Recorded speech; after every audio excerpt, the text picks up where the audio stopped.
Shalom, Sobat Kairos yang dikasihi Tuhan. Firman Tuhan yang menguatkan kita hari ini tertulis dalam kitab 1 Korintus pasal 6 ayat 17. Demikian bunyinya. Tetapi siapa yang mengikatkan dirinya pada Tuhan menjadi satu roh dengan Dia. Demikian firman Tuhan.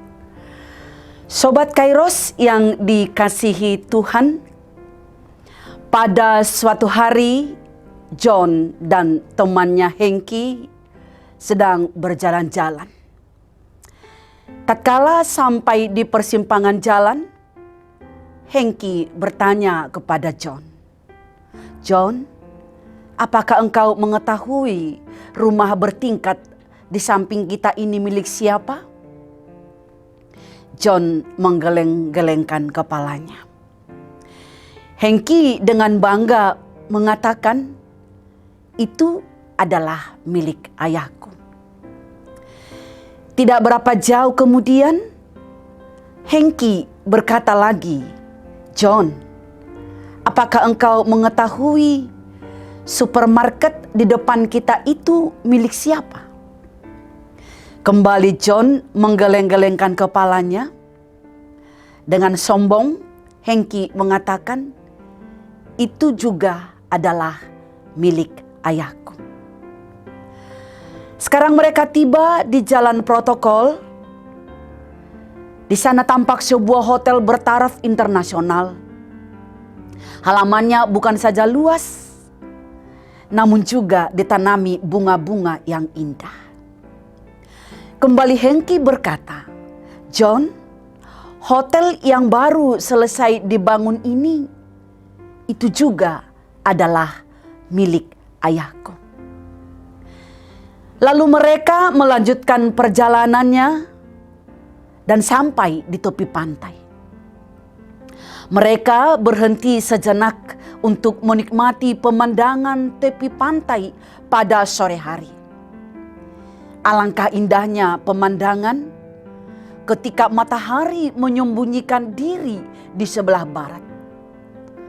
Dengan suara berbisik, John berkata kepada Hengki, "Hengki, apakah engkau mengetahui siapakah pemilik lautan yang luas dan indah ini? Apakah engkau mengetahui siapa pemilik bukit besar dan kecil di depan kita itu?" Dengan terheran-heran dan sangat kagum, Hengki melihat pada John, lalu menjawab, "Aku tidak tahu." Dengan suara bangga dan hampir berteriak, John berkata, "Itu milik ayahku yang di surga." Sahabat Kairos yang dikasihi Tuhan, sejak dulu sebagian orang lebih suka mengikat diri pada hartanya, mamon atau jabatannya daripada mengikatkan diri kepada Tuhan. Alasannya adalah bahwa harta dan jabatan itu nyata dan memiliki kegunaan besar dalam membuat hidup manusia menjadi lebih mudah serta membuat bahagia.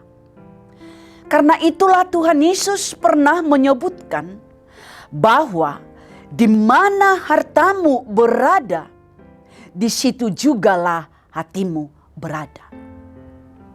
Artinya, hati manusia diikatkan pada harta dan jabatan yang dimilikinya. Maka ketika seseorang kehilangan harta dan jabatan di dunia ini, akan membuat orang yang berpandangan seperti ini akan mengalami stres berat, bahkan mungkin sampai sakit jiwa. Dengan alasan itulah Rasul Paulus mengingatkan umat Tuhan untuk mengikatkan diri kepada Tuhan, bukan kepada yang lain. Sebab Tuhan adalah sumber berkat, termasuk harta benda yang fana dan bisa musnah dalam sesaat itu. Ungkapan mengikatkan diri pada Tuhan menjadi satu roh dengan Dia. Hal itu mempunyai arti bahwa kita menjadi satu roh dengan Kristus dan sepikiran dengan Dia. Dengan menjadi satu roh dengan Kristus, maka kita mempunyai kemampuan untuk melaksanakan tanggung jawab kita dalam memelihara hubungan kita dengan Kristus, agar tidak dirusak oleh dosa. Semoga kita semua mampu mengikatkan diri kepada Tuhan, bukan kepada mammon, bukan pula kepada keinginan dan nafsu kita yang jahat dan menyesatkan. Semakin kita mendekatkan diri dengan Tuhan, Sang Terang itu, kita akan diberi kemampuan untuk menjauh dari gelapnya nafsu jahat tersebut dan mampu memandang dan bersikap secara tepat terhadap si mammon, rumah, harta, benda itu. Amin. Selamat beraktivitas Sobat Kairos. Tuhan Yesus memberkati.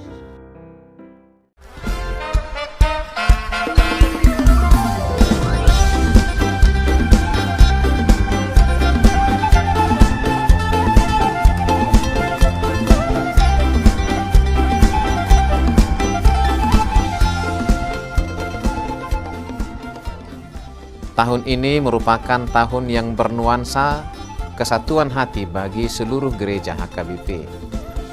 Kita telah menetapkan orientasi pelayanan tahun 2022 sebagai tahun kesehatian di bawah terang tema sehati sepikir dalam satu kasih, satu jiwa, dan satu tujuan dari Filipi 2 ayat 2. Dan subtema mewujudkan kesehatian dan kesetiakawanan bagi gereja, masyarakat, dan bangsa. Panitia Tahun Kesehatian HKBP Distrik 8 DKI Jakarta telah ditetapkan menjadi organ pelayanan dalam mewujudkan persekutuan, kesaksian, dan pelayanan yang semuanya diikat dalam satu kasih, satu jiwa, dan satu tujuan. Kesatuan hati dalam persekutuan, kesatuan hati dalam kesaksian, kesatuan hati dalam pelayanan bukan hanya membina soliditas internal semata, namun juga menyangkut relasi, hubungan yang baik dengan dunia luar kita. Maka untuk mewujudkan kesehatian yang nyata dalam kehidupan warga gereja, Panitia Tahun Kesehatian HKBP Distrik 8 DKI Jakarta berkomitmen untuk berkarya dalam program-program kreatif dan relevan dan bernilai tinggi untuk menguatkan visi dan misi kerajaan Allah di dunia ini. Kami mengajak seluruh elemen gereja, baik pelayan penuh waktu, pelayan takbisan dan non-takbisan, serta seluruh jemaat dan para pemerhati lintas denominasi, mari bersama-sama mendukung dan mensukseskan seluruh program-program pelayanan yang telah ditetapkan, baik dalam doa, daya, dan dana. Semuanya akan menjadi persembahan yang hidup bagi Tuhan untuk memperkokoh persatuan yang hidup dan saling melayani di tengah kehidupan yang penuh dinamika ini. Marilah saling mendoakan, saling menopang, serta bertolong-tolonganlah menanggung bebanmu. Demikianlah kamu memenuhi hukum Kristus. Horas, horas, horas!